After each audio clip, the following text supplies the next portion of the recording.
Good morning बच्चे लोग। आज हम लोग पढ़ेंगे change in profit sharing ratio, that is reconstitution of a partnership firm.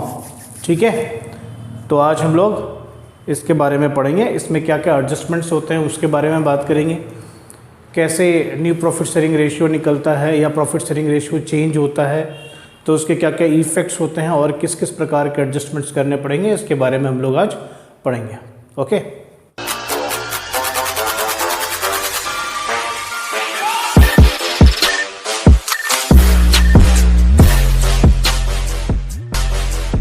तो चलिए पढ़ते हैं change in profit sharing ratio among the existing partners. Change in profit sharing ratio among existing partners. ठीक है, देखिए कोई भी जैसे मैंने यहाँ पर बोला change in profit sharing ratio among existing partners, आपको ये समझना है सबसे पहली बात। ये तो मैंने change in profit sharing ratio की बात करी। मैं अगर कह रहा हूँ कि कोई भी एग्रीमेंट, मान लीजिए पहले से एक एग्जिस्टिंग एग्रीमेंट है, जो एग्रीमेंट पहले से चला आ रहा है, उस एग्रीमेंट में अगर कोई भी चेंज होगा, है ना, तो उसको हम बोलेंगे रिकॉन्स्टिट्यूशन ऑफ फर्म। क्या बोला मैंने? Change in the existing agreement को क्या बोलेंगे?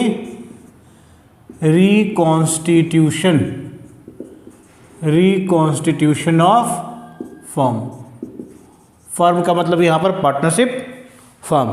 ठीक है, सो अब आपको ये ध्यान में रखना है कि रिकॉन्स्टिट्यूशन जो फर्म की होती है वो किन किन परिस्थितियों में होती है, क्या क्या कंडीशंस हैं। ठीक है, तो कंडीशंस के बारे में हम लोग पढ़ते हैं। सबसे पहले हो जाएगा, अगर प्रॉफिट शेयरिंग रेशियो चेंज होता है तो क्या लिखना है? Change in profit sharing ratio. Change in profit sharing ratio. देखो प्रॉफिट शेयरिंग रेशियो चेंज हो गया तो अगर एडमिशन होता है पार्टनर का, ऑन एडमिशन, देखो ये सब चीज़ें मैं अभी बता देता हूँ। एडमिशन ऑफ पार्टनर, यानी एडमिशन ऑफ पार्टनर का मतलब होता है कि कोई नया पार्टनर आ गया, एडमिट कर लिया आपने। रिटायरमेंट ऑफ पार्टनर, अगर कोई रिटायरमेंट ऑफ पार्टनर, अगर कोई पार्टनर रिटायर हो गया तो death of a partner, death of a partner, किसी पार्टनर की मृत्यु हो गई तो, और अमलगमेशन ऑफ 2 और मोर पार्टनरशिप फर्म, पार्टनरशिप फर्म्स, 2 या 2 से ज़्यादा पार्टनरशिप फर्म्स का अगर अमलगमेशन हो जाता है तो भी हम लोग कहते हैं कि रिकॉन्स्टिट्यूशन ऑफ फर्म बोलते हैं। तो रिकॉन्स्टिट्यूशन का मतलब change in profit sharing ratio, admission of partner, retirement of partner, death of partner and amalgamation of 2 और मोर पार्टनरशिप फर्म्स, इसको हम बोलेंगे reconstitution of firm. Okay, reconstitution of partnership firm. Alright, ये बात समझ में आ गई? अच्छा, हमारा जो टॉपिक है वो क्या है? ये वाला टॉपिक हमको पढ़ना है, change in profit sharing ratio. देखिए आपके सिलेबस में change in profit sharing ratio, admission, retirement और डेथ, ये नहीं पढ़ना है आपको। अमलगमेशन ऑफ 2 और मोर पार्टनरशिप फर्म्स के बारे में आपको नहीं पढ़ना है। इन चारों के बारे में आपको अलग अलग सेक्शंस में आपको पढ़ने हैं। तो पहले हम लोग change in profit sharing ratio के बारे में बात करें। सबसे पहले हम लोग ये देखेंगे कि पार्टनरशिप फर्म की जो प्रॉफिट शेयरिंग रेशियो है ना, वो चेंज होती है। तो जब चेंज होती है यानी रिकॉन्स्टिट्यूशन होता है तो कई सारी चीज़ें उसके साथ साथ पैरेलली होती हैं, घटनाएं होती हैं, जिन घटनाओं को हमने एडजस्टमेंट्स हम बोलते हैं। उन घटनाओं को हम क्या बोलते हैं? एडजस्टमेंट्स बोलते हैं। ठीक है ना, अगर change in profit sharing ratio हो तो उसमें क्या क्या एडजस्टमेंट्स हो सकते हैं। तो हम देखते हैं कि क्या क्या एडजस्टमेंट्स हो सकते हैं। देखिए एडजस्टमेंट्स क्या क्या होंगे, ध्यान से देखिएगा भाइयों। लगभग 5 एडजस्टमेंट्स होते हैं। ठीक है, लगभग 5 एडजस्टमेंट्स आपको देखने को मिलेंगे अगर प्रॉफिट शेयरिंग रेशियो चेंज हो गया है तो। हम एक एक एडजस्टमेंट्स को पढ़ते चले जाएंगे। तो क्या क्या, देखिए जैसे ही change in profit sharing ratio होगा तो हमको कुछ एडजस्टमेंट्स देखने होंगे, है ना, कि कुछ एडजस्टमेंट्स आपके पार्टनरशिप फर्म में होते हैं, उन एडजस्टमेंट्स के बारे में पढ़ना होगा। तो एडजस्टमेंट्स होते हैं, लगभग 5 एडजस्टमेंट्स होते हैं, ठीक है। पहला हो गया सैक्रिफाइसिंग रेशियो और गेनिंग रेशियो पता लगाना। जैसे अगर प्रॉफिट शेयरिंग रेशियो चेंज हुआ है, पहले 1-1-1 था, अब 2-3-1 हो गया। भाई अगर प्रॉफिट शेयरिंग रेशियो चेंज हो गई है तो हो सकता है कि नए जो प्रॉफिट शेयरिंग रेशियो हुए हैं उसकी वजह से कुछ पार्टनर को छोड़ना पड़ा होगा और कुछ पार्टनर को, किसी पार्टनर को जो है वो गेन हो गया होगा, मिल गया होगा, एक्स्ट्रा पैसा, एक्स्ट्रा प्रॉफिट का शेयर उसको मिल गया होगा। तो वो हमको डिटरमिन करना होता है, सैक्रिफाइस और गेन पता लगाना होता है। फिर आपको अकाउंटिंग फॉर गुडविल करते हैं। गुडविल का मतलब होता है जो फर्म ने रेपुटेशन इतने सालों से जमा की है, अर्जित की है, फर्म ने अपनी रेपुटेशन कमाई है, जो रेपुटेशन फर्म को हायर प्रॉफिट अर्न करने में हेल्प करता है, उसको हम बोलते हैं गुडविल, ठीक है। तो गुडविल के एडजस्टमेंट्स के बारे में भी हम लोग यहाँ पर पढ़ेंगे। फिर reserves, accumulated profits and losses, इसके एडजस्टमेंट्स के बारे में पढ़ेंगे। रिजर्व्स का क्या एडजस्टमेंट्स करेंगे, अगर मान लीजिए प्रॉफिट शेयरिंग रेशियो चेंज हो गया तो रिजर्व्स में की स्थिति में क्या बदलाव आएंगे, एक्यूमुलेटेड प्रॉफिट्स और लॉसेस की स्थिति में क्या बदलाव आएंगे, उसके बारे में पढ़ेंगे। एसेट्स को रिवैल्यूएशन करेंगे, एसेट्स की नई वैल्यू, पुरानी वैल्यू, उसका हम असेसमेंट करेंगे। लायबिलिटीज़ का असेसमेंट करेंगे तो दोबारा से असेसमेंट करेंगे, इसलिए हमने वैल्यूएशन दोबारा से एसेट्स की करेंगे, इसलिए हम रिवैल्यूएशन बोलते हैं। और असेसमेंट लायबिलिटीज़ की हम दोबारा से करेंगे, इसलिए हम रीअसेसमेंट बोलते हैं। याद रखना है कि एसेट्स का रिवैल्यूएशन होता है और लायबिलिटीज़ का रीअसेसमेंट होता है। फिर कैपिटल को एडजस्ट करेंगे। हो सकता है कि कैपिटल का रेशियो कैपिटल जो है न्यू प्रॉफिट शेयरिंग रेशियो के हिसाब से अब कैपिटल पार्टनर्स की होनी चाहिए या किसी पर्टिकुलर हिसाब से पार्टनर्स की कैपिटल होनी चाहिए, ये भी चीज़ें हो सकती हैं अगर प्रॉफिट शेयरिंग रेशियो चेंज हुई हैं तो। किसी ने लूज़ किया होगा तो हो सकता है वो कहे कि भाई मेरा प्रॉफिट शेयर कम हो गया तो मैं इतने कैपिटल नहीं लगाऊंगा, तो वो अपना कैपिटल ले जाएगा। या जो गेन किया उसको हो सकता है कि उसको कहा जाए कि भाई तुमको ज़्यादा प्रॉफिट शेयर मिल रहा है तो तुम्हारे कैपिटल भी तो ज़्यादा होने चाहिए। तो इसलिए हम लोग क्या करते हैं, एडजस्टमेंट ऑफ, मतलब स्थिति बनती है, कैपिटल को एडजस्ट करने की स्थिति बनती है, ठीक है। तो हम इसको देखेंगे 1 बाय 1 सबको चेक करेंगे। देखिए मैंने ये फॉर्मूला लिखा है, सेक्रीफाइस का formula old share minus new share, और गेन का formula new share minus old share. यूँ तो हम एक ही फॉर्मूले से सेक्रीफाइस या गेन निकाल सकते हैं, जगह को बदल देंगे, old share minus new share ही लिखें। अगर फॉर्मूला हम एक ही लिखें, sacrifice equal to old share minus new share, या old share minus new share करें और पॉजिटिव आ जाए, old share minus new share करें और ये पॉजिटिव आ जाए, तो रिजल्ट अगर पॉजिटिव हो तो सैक्रिफाइस हो गया, अगर यही चीज़ निगेटिव हो गया तो ये क्या हो गया, गेन हो गया। एक ही फॉर्मूले से हम दोनों चीज़ें निकाल सकते हैं, ठीक है। इसमें कोई ऐसी बात नहीं है कि हमको ये सैक्रिफाइस दिया हुआ है तो हम ये फॉर्मूला लगाएंगे, गेन दिया हुआ है तो हम ये फॉर्मूला लगाएंगे। हमारा प्लस आ गया, अगर ये फॉर्मूला हमने लगाया ओल्ड माइनस न्यू और प्लस आ गया, इसका मतलब सैक्रिफाइस किया, ठीक है ना, यानी कि ओल्ड वाला जो है हमारे न्यू वाले से ज़्यादा था तभी तो प्लस आया। तो उस केस में हमने क्या किया, न्यू वाला हमारा कम हो गया तो हमने सैक्रिफाइस कर दिया। अगर यही माइनस आ जाए, इसका मतलब न्यू वाला मेरा ज़्यादा हो गया ओल्ड वाले से, तो हमारा क्या हो गया, गेन हो गया। तो एक ही फॉर्मूले से हम दोनों चीज़ें निकाल सकते हैं, गेन भी सैक्रिफाइस भी निकाल सकते हैं। एनीवेज बट दूसरा फॉर्मूला ही मैंने लिख दिया कि गेन के लिए new share minus old share, ऐसा मैंने। गुडविल के लिए हमारा अकाउंटिंग स्टैंडर्ड यूज होता है 26। अकाउंटिंग स्टैंडर्ड 26 क्या कहती है कि ये अकाउंटिंग स्टैंडर्ड 26 जो है वो इंटेंजिबल एसेट्स के को एड्रेस करती है। या क्या याद रखना है, अकाउंटिंग स्टैंडर्ड 26 इंटेंजिबल एसेट्स को एड्रेस करती है और गुडविल को इंटेंजिबल एसेट्स कहा जाता है, ठीक है। गुडविल को जो है वो कहा जाता है इंटेंजिबल एसेट्स। फाइन, तो आपको ध्यान में क्या रखना है कि अगर मान लीजिए दो परिस्थितियाँ होती हैं, एक तो होता है कि जो ये गुडविल है, दो तरीके की गुडविल होती हैं बॉस, एक होती है परचेज्ड गुडविल, ठीक है, और एक होती है आपकी अर्न्ड गुडविल, जो गुडविल आपने कमाया है, ठीक है। जो गुडविल आपने कमाया है वो हो गया अर्न्ड गुडविल, और जो गुडविल आपने ख़रीदा है, किसी का गुडविल आपने ख़रीद लिया है, यानी किसी की कंपनी या किसी का बिजनेस, रनिंग बिजनेस आपने ख़रीदा, तो साथ में क्या हुआ, उसकी जो रेपुटेशन है उसको भी आपने ख़रीद लिया। तो उसको हम बोलते हैं परचेज गुडविल। इसको हम बुक्स ऑफ अकाउंट्स में रिकॉर्ड करते हैं, इसको हम recorded in books of accounts. लेकिन इस अर्न गुडविल को हम नॉट रिकॉर्डेड, इसको हम बुक्स ऑफ अकाउंट्स में रिकॉर्ड नहीं करते, बुक्स ऑफ अकाउंट्स में रिकॉर्ड नहीं करते। गुडविल के बारे में मैं पूरी डिटेल में आपको एक पूरा वीडियो बनाऊंगा जिसमें गुडविल के बारे में सारी बातें बताऊंगा। यहाँ पर छोटी लेवल पे थोड़े से काम चलाने के लिए आपको कॉन्सेप्ट में बता देता हूँ। तो गुडविल क्या हो गया, परचेज गुडविल हो गया, अर्न गुडविल हो गया। जो परचेज गुडविल है उसको हम बुक्स ऑफ अकाउंट्स में रिकॉर्ड करते हैं, लेकिन अर्न गुडविल को बुक्स ऑफ अकाउंट्स में रिकॉर्ड नहीं करते हैं। जो गुडविल आपने खुद क्रिएट किया है, अर्न गुडविल मतलब सेल्फ जनरेटेड गुडविल, इसको हम बोलते हैं सेल्फ क्रिएटेड या जनरेटेड जो गुडविल होती है उसको हम बुक्स ऑफ अकाउंट्स में रिकॉर्ड नहीं करते। क्या याद रखना है आपको, अगर मान लीजिए कोई बुक्स ऑफ अकाउंट्स में पहले से ही, यानी अगर ये recorded in books of accounts है, इसको हम बोलते हैं एग्जिस्टिंग गुडविल। क्या बोलते हैं, एग्जिस्टिंग गुडविल, यानी ये पहले से ही बुक्स ऑफ अकाउंट्स में है। अब फर्म आपकी क्या हो रही है, प्रॉफिट शेयरिंग रेशियो चेंज हो रही है, तो इसका ट्रीटमेंट क्या करेंगे, इसका जो ट्रीटमेंट है, इसका ट्रीटमेंट क्या करेंगे, ध्यान से देखिएगा, है ना।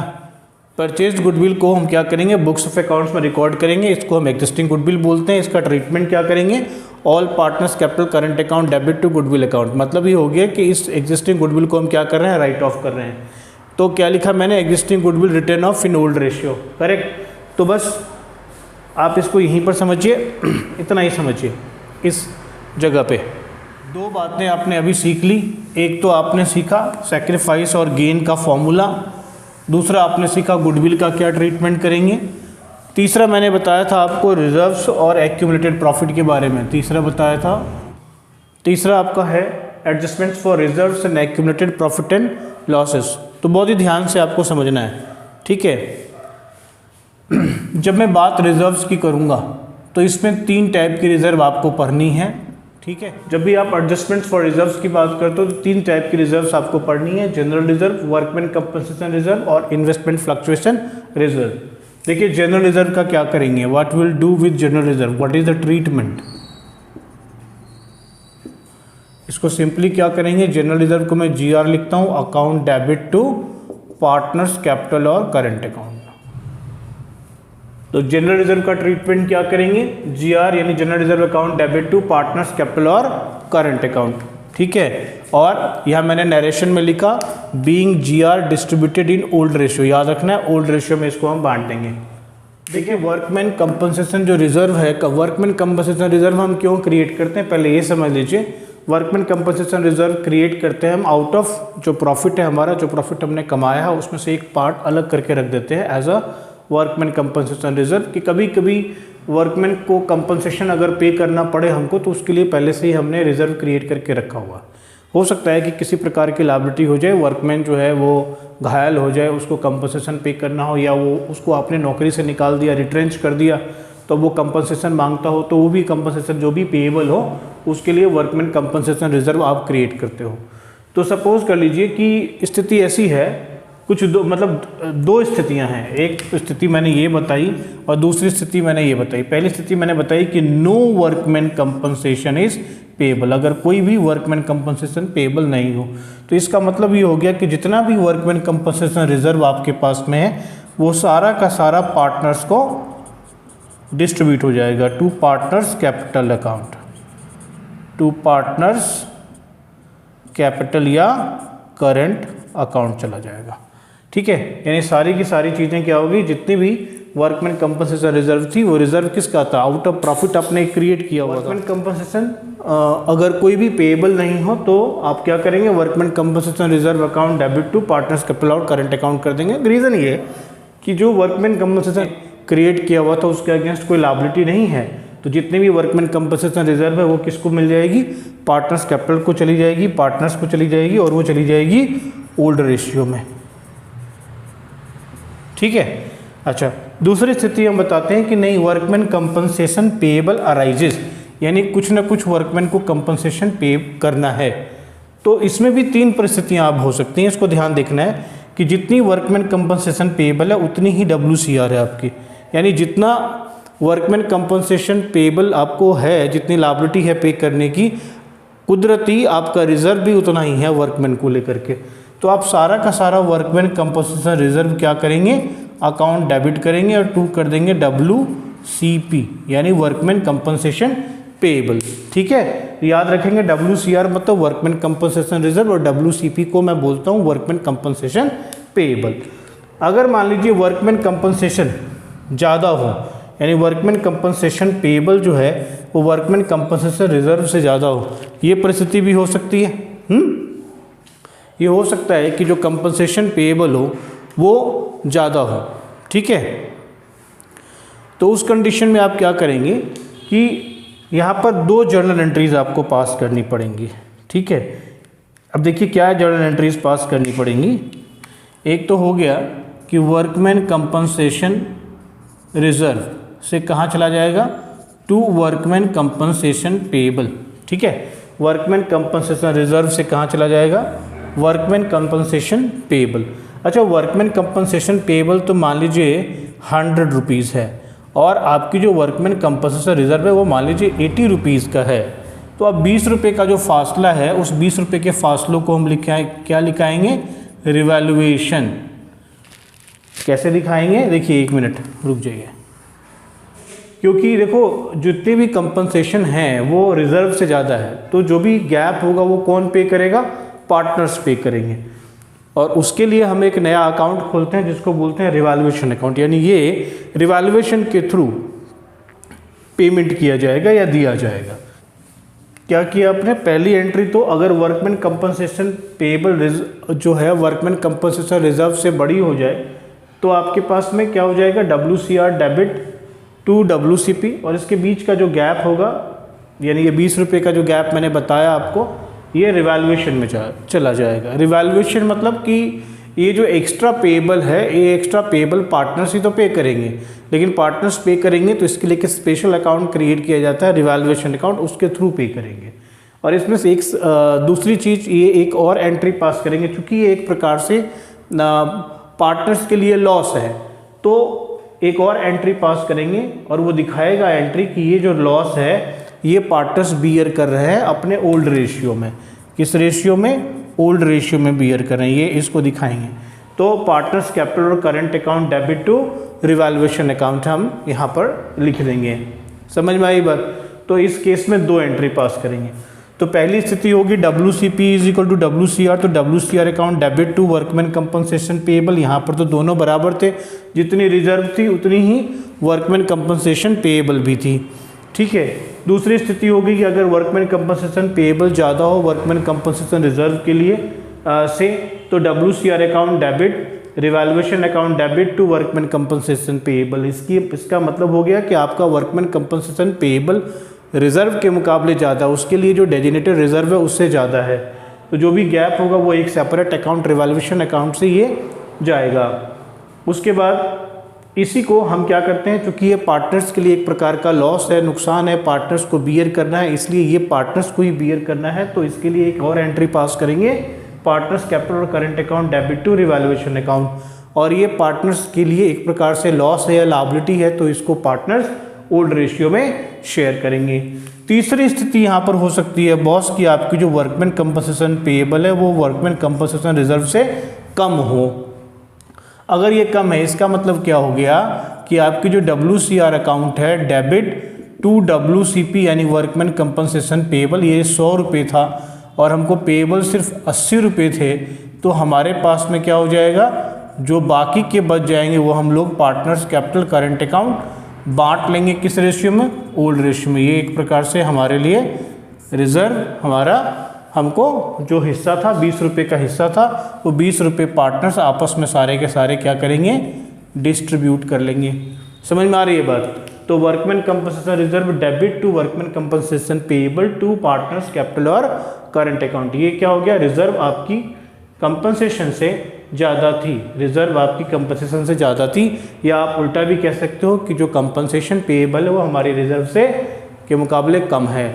ठीक है, तो ये परिस्थिति है WCP के लिए, बहुत ही अत्यंत महत्वपूर्ण जो है एडजस्टमेंट्स होता है। ये यहाँ पर भी आएगा, एडमिशन में भी आएगा, रिटायरमेंट डेथ सब में ये जो है ये रिजर्व्स या ये एक्यूमुलेटेड प्रॉफिट्स या के बारे में या जनरल रिजर्व के बारे में जो हम बात कर रहे हैं ये सब वहाँ भी आएगा। तो इस स्टेज पर अगर आप इसको सीख लेते हैं, याद कर लेते हैं, तो आगे आपको प्रॉब्लम नहीं आएगी। ऑलराइट, चलिए अब अगले पड़ाव पे पहुँचते हैं, इन्वेस्टमेंट फ्लक्चुएशन रिजर्व के बारे में देखते हैं क्या होता है। मैं अब इसको मिटाने जा रहा हूँ, इसके बाद वहाँ इन्वेस्टमेंट फ्लक्चुएशन रिजर्व, शॉर्ट में इसको मैं IFR बोलूँगा, ठीक है। शॉर्ट में इसको क्या बोलूँगा मैं, इसको शॉर्ट में IFR बोलूँगा, समझ गए। तो IFR का मतलब होता है कि मान लीजिए अगर कंपनी ने, फर्म ने कोई इन्वेस्टमेंट क्रिएट करी है, तो उस इन्वेस्टमेंट के अगेंस्ट फर्म ने क्या किया, एक अगर किसी कंपनी के इन्वेस्टमेंट को खरीदा है, किसी शेयर को खरीदा है, तो हो सकता है शेयर के जो भाव हैं वो ऊपर भी जा सकते हैं, नीचे भी गिर सकते हैं। तो वो जो उतार चढ़ाव है, उस उतार चढ़ाव को क्या करते हैं हम लोग, प्रोटेक्ट करते हैं। तो उस प्रोटेक्ट करने के लिए हम लोग क्या कर सकते हैं, फर्म क्या कर सकती है, एक रिजर्व क्रिएट करके रख सकती है कि भाई अगर इसकी मार्केट वैल्यू मेरे इन्वेस्टमेंट की बुक वैल्यू से घट गई तो हम इस रिजर्व से उसको हम क्या करेंगे, कंपनसेट कर देंगे, ठीक है। इसके लिए ये इन्वेस्टमेंट फ्लक्चुएशन रिजर्व, नाम ही है इन्वेस्टमेंट फ्लक्चुएशन रिजर्व। इन्वेस्टमेंट ऊपर नीचे होगा तो उसके लिए हमने एक रिजर्व क्रिएट कर लिया हुआ। यहाँ पर 3 परिस्थितियाँ हो सकती हैं, ठीक है। इस इन्वेस्टमेंट में हमने अभी चर्चा किया, आपको अभी बोला कि हमने अभी बोला कि मार्केट वैल्यू और बुक वैल्यू। तो अगर मार्केट वैल्यू इन्वेस्टमेंट की और बुक वैल्यू दोनों बराबर हो, मार्केट वैल्यू बुक वैल्यू से क्या हो जाए, बड़ी हो जाए, या मार्केट वैल्यू बुक वैल्यू से छोटी हो। ये 3 परिस्थितियाँ हो सकती हैं। पहली परिस्थिति हो सकती है कि अगर मार्केट वैल्यू बुक वैल्यू दोनों बराबर हो। दूसरी परिस्थिति हो सकती है कि मार्केट वैल्यू बुक वैल्यू से बड़ी हो जाए। तीसरी परिस्थिति हो सकती है कि यार मार्केट वैल्यू ना बुक वैल्यू से नीचे, जितने हमारी बुक में दिख रही है उतने से मार्केट वैल्यू। इसको हम एक काम करते हैं, इसको मैं बीच में रख देता हूँ और यहाँ पर मैं इसको लिखता हूँ क्योंकि इसमें मुझे काफ़ी लिखना पड़ेगा। तो मैंने क्या किया, market value is equal to book value हो, या दूसरी परिस्थिति हो market value less than book value हो, या तीसरी परिस्थिति हो सकती है कि market value more than book value हो।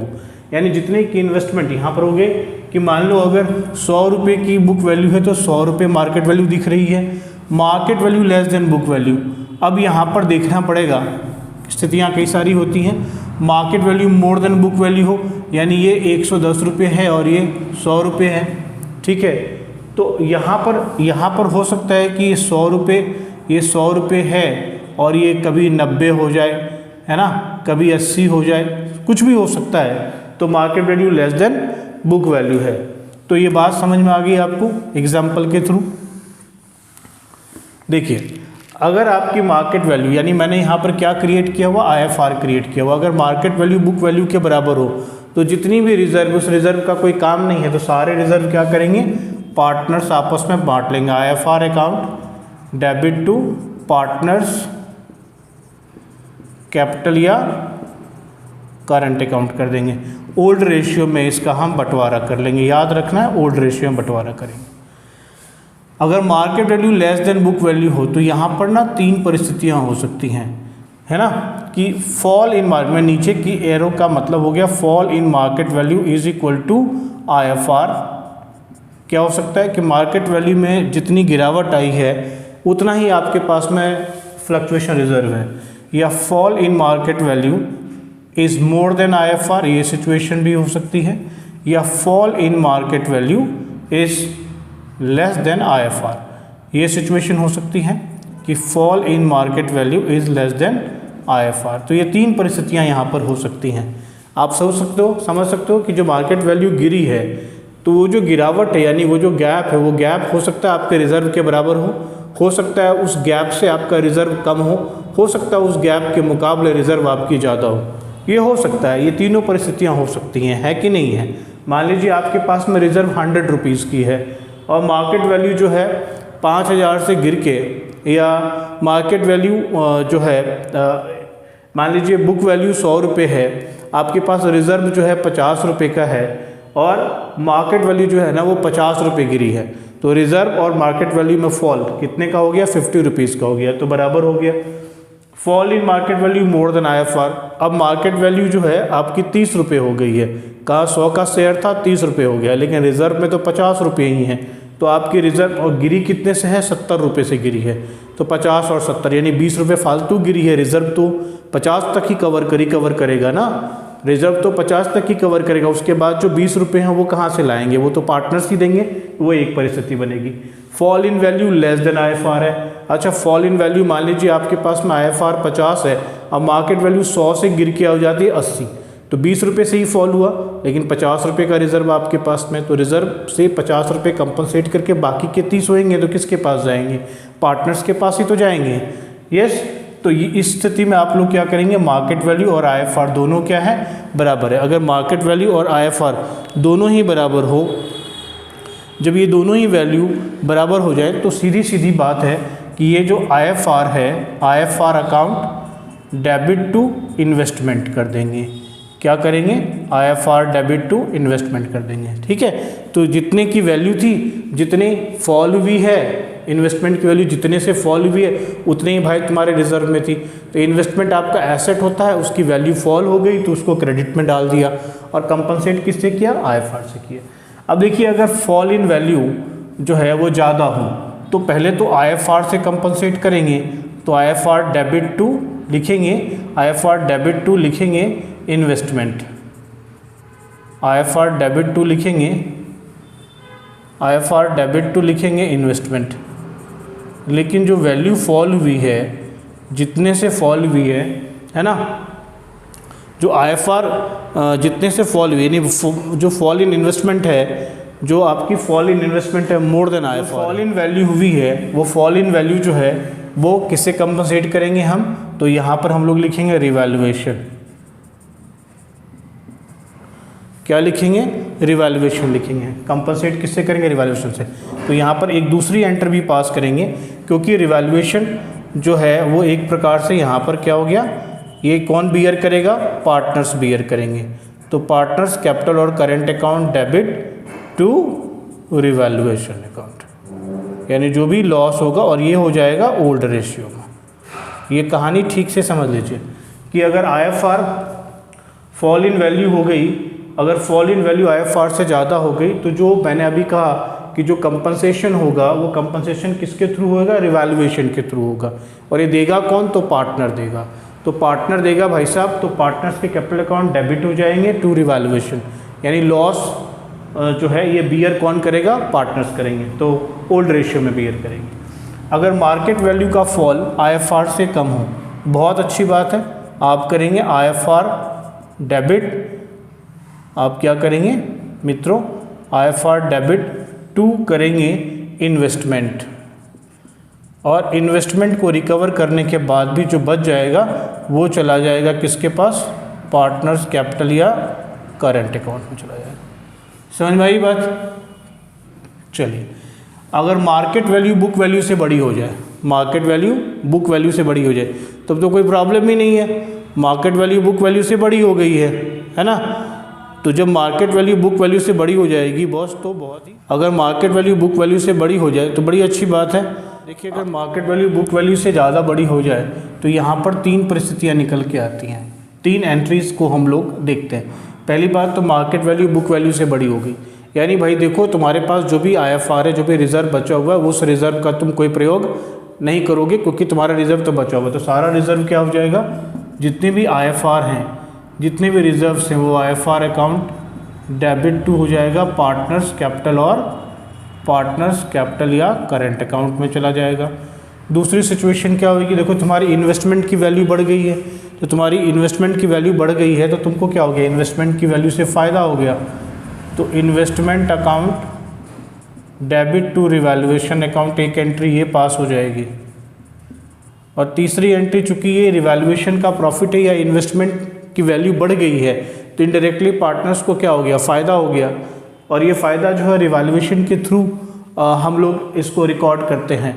तो रिवैल्यूएशन के थ्रू रिकॉर्ड करते हैं तो पार्टनर्स को फ़ायदा जो मिलेगा वो ऐसे हो जाएगा, revaluation account debit to partners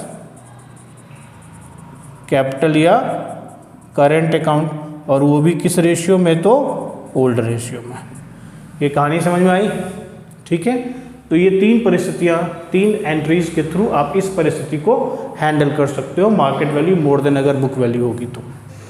alright, तो बच्चों आगे हम लोग बढ़ते हैं, और आगे हम लोग बढ़ते हैं revaluation of assets and reassessment of liabilities पढ़ेंगे। रिवैल्यूएशन ऑफ एसेट्स,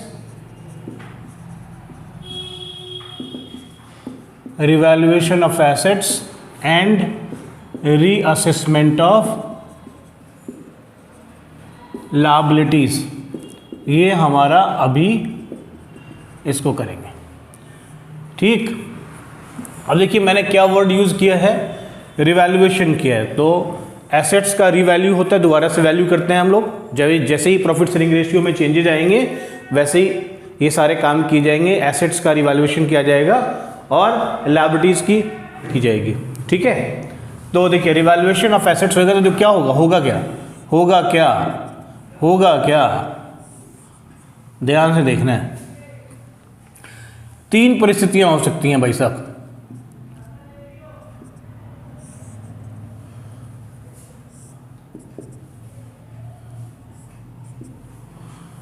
तीन परिस्थितियां दोनों में हो सकती हैं।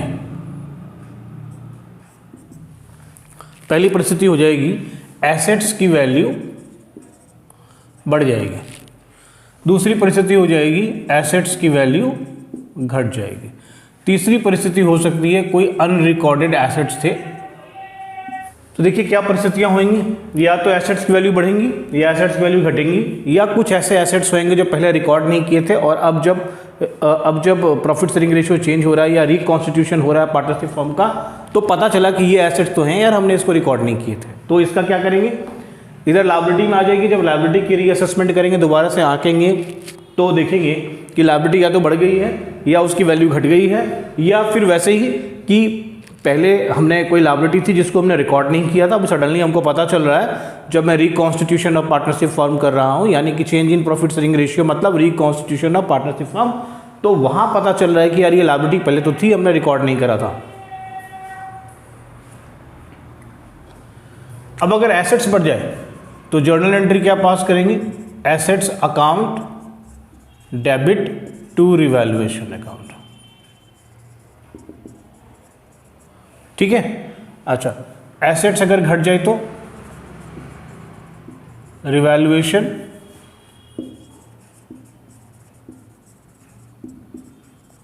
Account debit to assets account. और ये अमाउंट क्या डालेंगे, जितने से बढ़ा है या जितने से घटा है वो अमाउंट डालेंगे, जितने से फॉल हुआ है या जितने से राइज हुआ वो अमाउंट डालेंगे। अगर अनरिकॉर्डेड एसेट्स हैं तो जो एसेट्स आ गया है assets account debit to revaluation account. इसी तरीके से लायबिलिटी अगर इंक्रीज हो गई तो रिवैल्यूएशन, अगर लायबिलिटी इंक्रीज हो गई तो revaluation account debit to liability account. Liability अगर डिक्रीज हो गई है तो liabilities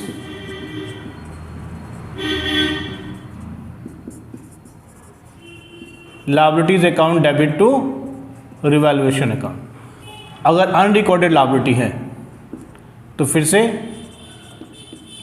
revaluation account debit to liabilities account.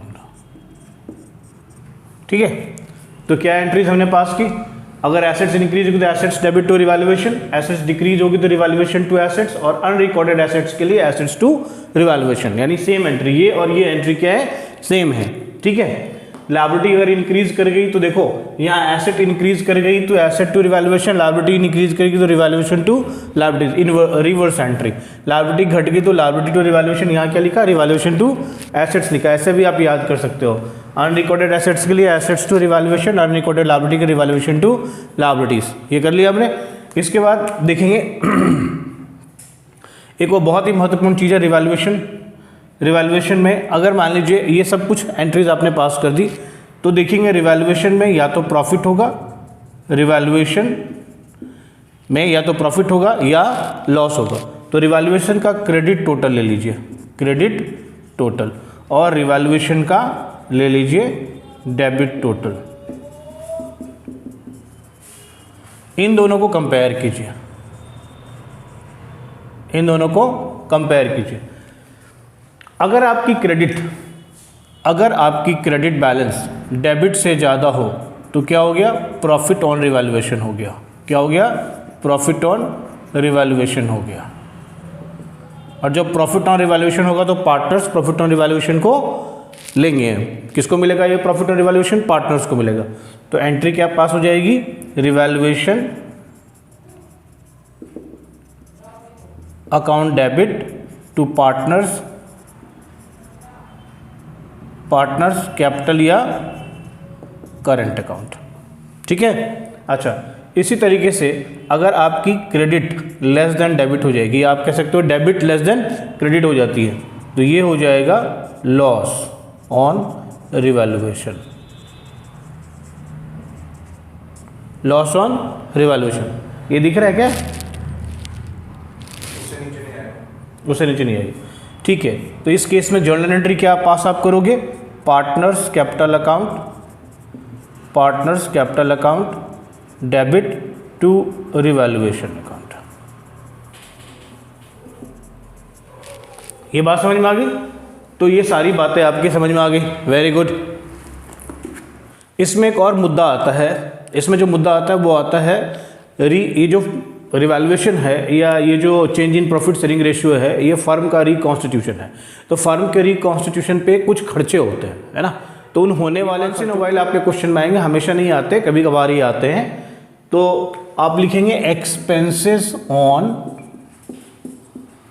Reconstitution, यानी रिकॉन्स्टिट्यूशन पे आपके एक्सपेंसेस क्या हैं, रिकॉन्स्टिट्यूशन ऑफ फर्म।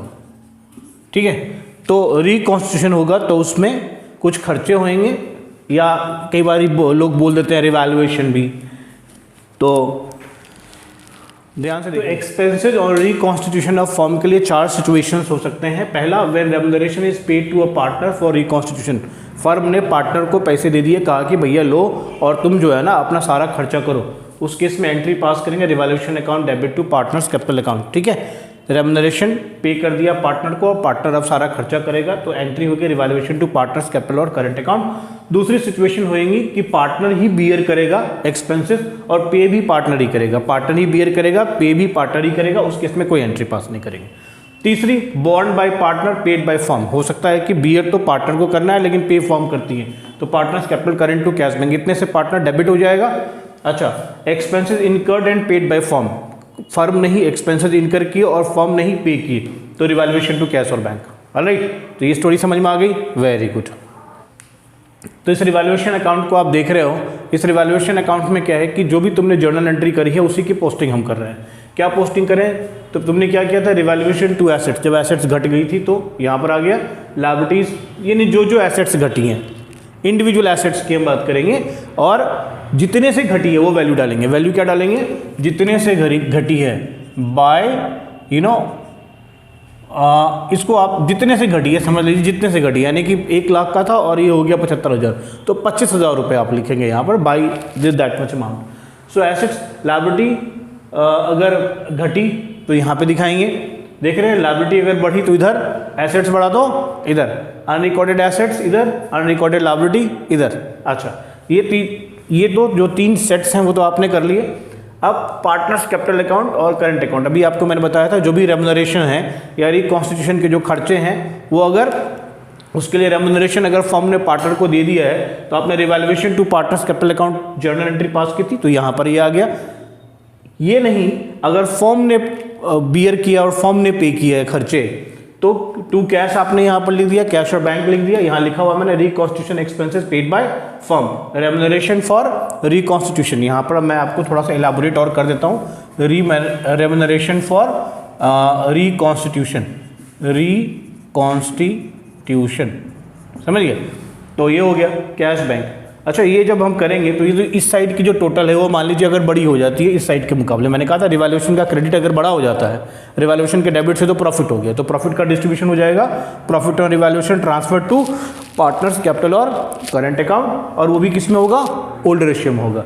लेकिन अगर मान लीजिए इसका डेबिट बड़ा हो जाता है क्रेडिट से, यानी क्रेडिट छोटा हो जाता है डेबिट से, तो बैलेंसिंग फिगर किधर आएगी, इधर आएगी, तो वो क्या हो जाएगा, लॉस। तो लॉस ट्रांसफर टू किसको, partners capital current account same, और ये भी किसमें, ओल्ड रेशियो में। अंडरस्टूड? तो आपको रिवैल्यूएशन अकाउंट समझ में आ गया। इसके अलावा कुछ भी नहीं है इसके अंदर, आप चिंता मत कीजिएगा, यही आएगा।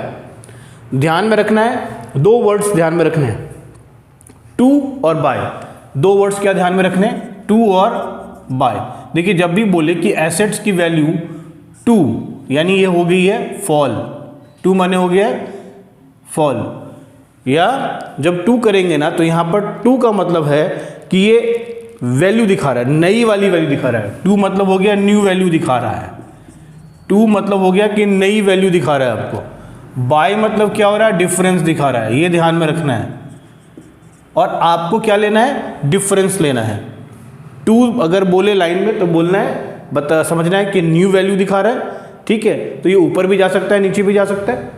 टू माने न्यू वैल्यू, बाय माने डिफरेंस। और आपको जब न्यू वैल्यू दिखाए तो आप क्या करेंगे, पुरानी और न्यू वैल्यू का डिफरेंस निकाल लेंगे, और वो डिफरेंस आप यहाँ पर लिखेंगे।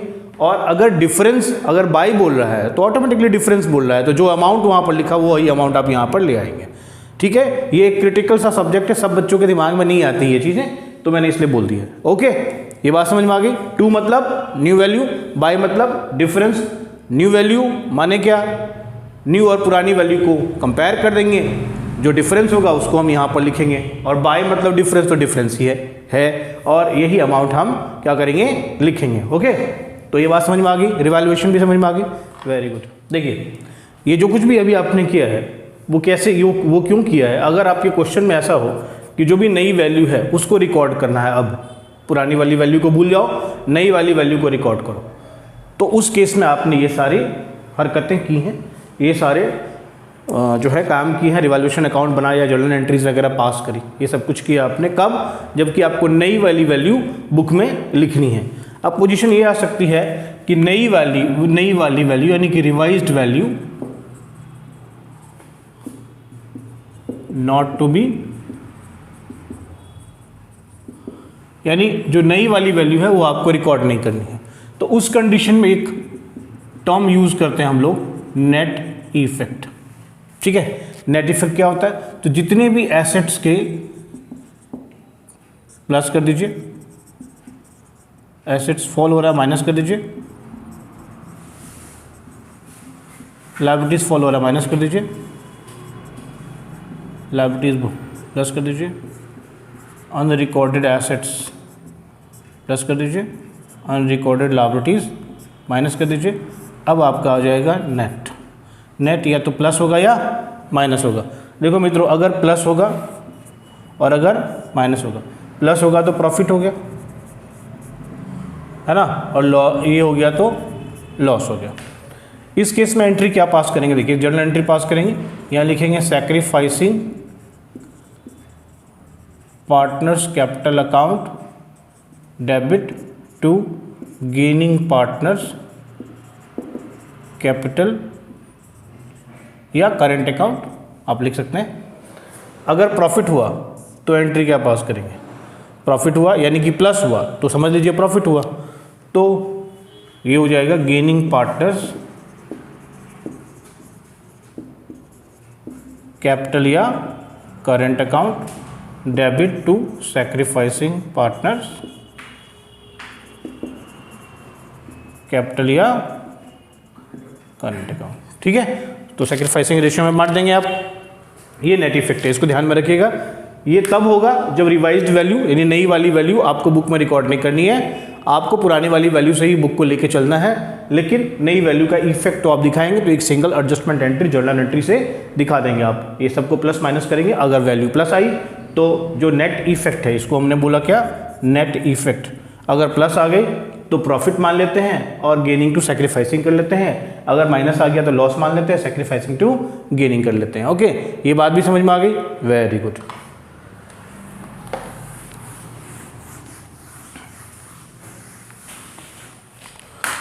अब इसके बाद एक कॉन्सेप्ट हम आपको और बताएंगे, एडजस्टमेंट ऑफ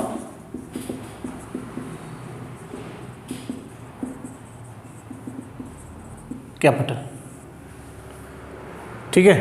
अच्छा, इसमें क्या होता है कि जब मान लीजिए रिकॉन्स्टिट्यूशन हुआ फर्म का ना, तो ये डिसाइड कर सकते हैं पार्टनर्स कि देखो अब जो प्रॉफिट है, अब जो कैपिटल है वो कैपिटल हमारी नई प्रॉफिट शेयरिंग रेशियो के हिसाब से होंगे, ठीक है, जो नया वाला प्रॉफिट शेयरिंग रेशियो हुआ उस हिसाब से होगा। तो फिर देखो अगर नए वाले प्रॉफिट शेयरिंग रेशियो के हिसाब से होगा तो क्या होंगे, कुछ एडजस्टमेंट्स करने पड़ेंगे कैपिटल में। तो ये हो सकता है कि जो आपका पुराना कैपिटल था उस कैपिटल को हम क्या करेंगे, या जो भी हमारा एडजस्टेड कैपिटल होगा, पुराना कैपिटल क्या बोले, एडजस्टेड कैपिटल होगा, यानी जितने भी आपने सर्कस अभी तक करे हैं, है ना, जितने भी सर्कस करे हैं, रिवैल्यूएशन किया उससे प्रॉफिट आया, या आपने रिजर्व्स वगैरह को डिस्ट्रीब्यूट किया उससे जो भी डिस्ट्रीब्यूशन हुआ प्लस माइनस डेबिट या क्रेडिट साइड में गया, वो सब कुछ करने के बाद फाइनली जब पार्टनर्स कैपिटल अकाउंट आप प्रिपेयर करते हो और वहाँ पर जो बैलेंसेस आती हैं उसको हम बोलते हैं adjusted capital. What they are called adjusted capital. तो उस एडजस्टेड कैपिटल को क्या करेंगे, हम टोटल कर लेंगे, टोटल करके इक्वल प्रॉफिट शेयरिंग रेशियो में बांट देंगे। अब बांटने के बाद प्रॉफिट शेयरिंग रेशियो में बांट देंगे, not in equal profit sharing ratio, जो whatever the profit sharing ratio is given in the question, कि अब जो कैपिटल है वो नए प्रॉफिट शेयरिंग रेशियो के हिसाब से होगा। तो ये जो एडजस्टेड कैपिटल है उस एडजस्टेड कैपिटल को नए प्रॉफिट शेयरिंग रेशियो के हिसाब से डिस्ट्रीब्यूट कर देंगे और अब फिर एडजस्टेड कैपिटल को नए कैपिटल के साथ कंपेयर करेंगे। समझ गए, बात समझ में आ रही है? क्या करेंगे, देखो सबसे स्टेप नंबर 1 ले लो, स्टेप नंबर 1 ले लो। पहले आप सबके एडजस्टेड कैपिटल निकालो। एडजस्टेड कैपिटल कैसे निकलेगा, तो पार्टनर्स कैपिटल अकाउंट बनाओगे, पार्टनर्स कैपिटल अकाउंट क्रिएट करके जो भी क्रेडिट में डालनी है क्रेडिट में डालो, डेबिट में डालनी है डेबिट में डालो, वो तो तुमको मालूम है। जो भी बैलेंसेज होंगे ना, जो भी पार्टनर के इंडिविजुअल पार्टनर के कैपिटल अकाउंट में बैलेंसेज होंगे, उन बैलेंसेज को हम क्या बोलते हैं, एडजस्टेड कैपिटल बोलते हैं। तो पहले एडजस्टेड कैपिटल आ गया, है ना, टोटल एडजस्टेड कैपिटल ले लो, ये इनफैक्ट तुम क्या ले लो, टोटल ऑफ एडजस्टेड कैपिटल ले लो। तो पहला ले लिया, पहला स्टेप कर लिया, स्टेप नंबर 1, ठीक। स्टेप नंबर 2, ये जो एडजस्टेड कैपिटल है, एडजस्टेड कैपिटल को डिस्ट्रीब्यूट कर दो, distributed in new profit sharing ratios. मैं क्या कह रहा हूं कि अगर ऐसा क्वेश्चन में हो कि अब जो पार्टनर्स की कैपिटल होएगी वो नए प्रॉफिट शेयरिंग रेशियो में होएगी, ठीक है ना, कर दिया। अब तीसरा स्टेप क्या होगा, तीसरा स्टेप ये होगा कि यहाँ पर या तो शॉर्टेज होएगी या क्या होएगी, सरप्लस होगा। ये दो चीज़ें हो सकती हैं, शॉर्टेज होएगी या सरप्लस। कैसे पता चलेगा, जब तुमने नए प्रॉफिट शेयरिंग रेशियो में बांट दिया और एडजस्टेड कैपिटल को न्यू प्रॉफिट शेयरिंग रेशियो के साथ कंपेयर करो। क्या करेंगे, क्या करेंगे, कंपेयर 2 एंड 3 को कंपेयर कीजिए। तो जब 2 एंड 3 को कंपेयर करेंगे तो या तो शॉर्टेज होगा या सरप्लस होगा। समझ में आ रही बात? जब 2 और 3 को कंपेयर करेंगे तो या तो शॉर्टेज होगा या सरप्लस होगा। अगर शॉर्टेज होएगा तो क्या करेंगे, अगर सरप्लस होगा तो क्या करेंगे। तो वो शॉर्टेज होएगा तो जिस पार्टनर का कम हो शॉर्टेज हुआ है वो लेके आएगा, और सरप्लस हुआ है तो जिस पार्टनर का सरप्लस हुआ है वो लेके जाएगा। सिंपल, ठीक है। तो अगर शॉर्टेज हुआ तो एंट्री क्या पास करेंगे, बैंक और cash account debit to concern partner, यानी जिस पार्टनर का शॉर्टेज हुआ है। तो लिखेंगे पार्टनर्स कैपिटल या करंट अकाउंट। और अगर सरप्लस हुआ है तो क्या करेगा, पार्टनर्स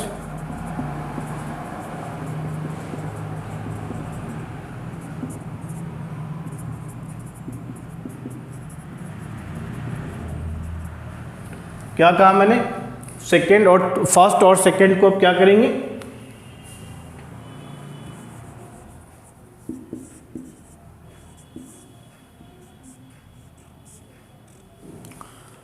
तो एडजस्टमेंट ऑफ कैपिटल में सबसे पहले क्या करेंगे, स्टेप लेंगे नंबर 1, टोटल एडजस्टेड कैपिटल निकालेंगे। कैसे निकालेंगे, पार्टनर्स कैपिटल अकाउंट क्रिएट करके, उसके बाद जो भी उसकी बैलेंसिंग फिगर होती है वो उसकी एडजस्टेड कैपिटल हो गई। तो एडजस्टेड कैपिटल, सबके एडजस्टेड कैपिटल होंगे, उसको टोटल कर देंगे। टोटल करने के बाद उस एडजस्टेड कैपिटल को डिस्ट्रीब्यूट करेंगे न्यू प्रॉफिट शेयरिंग रेशियो में। दूसरा स्टेप हो गया।